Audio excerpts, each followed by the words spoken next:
Hello guys, in today's video I'm gonna show you how to turn off reduce motion on your account on Xtwitcher easy and quick. First click on your profile and now click settings and privacy. Now click accessibility, display and language settings, and now click accessibility, and now just here we'll find the reduce motion. Just click on it like this and it will be turned off as you see here. And that's it for today.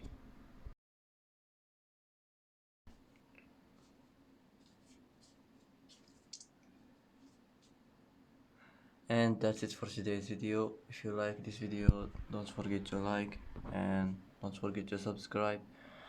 I hope this video is helpful for you, and thanks for watching till the end, and see you in the next video.